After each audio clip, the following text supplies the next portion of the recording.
Most people have two kidneys about the size of their fist, located in their lower back.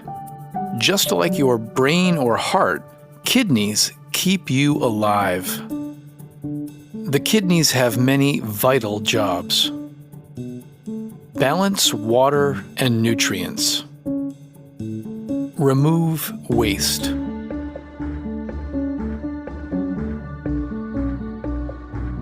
Produce hormones that regulate blood pressure, blood volume, and bone health.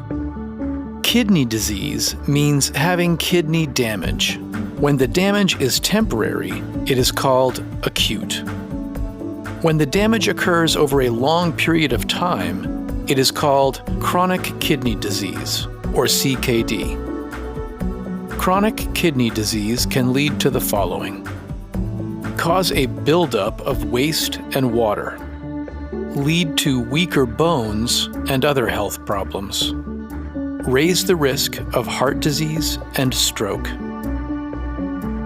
If kidney disease keeps getting worse, it can lead to kidney failure,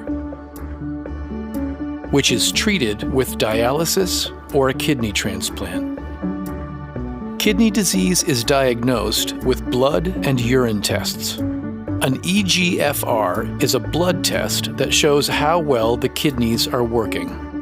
A UACR is a urine test that checks for signs of kidney damage.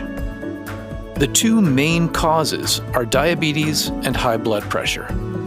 Additional risk factors include family history of kidney failure, being age 60 or older, and obesity. Healthy weight, nutrition, and exercise can help control blood pressure and blood sugar.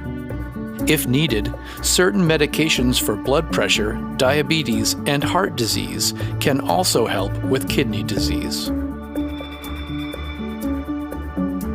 The good news is that when it's found early and treated right, the outlook for kidney disease patients can be very bright.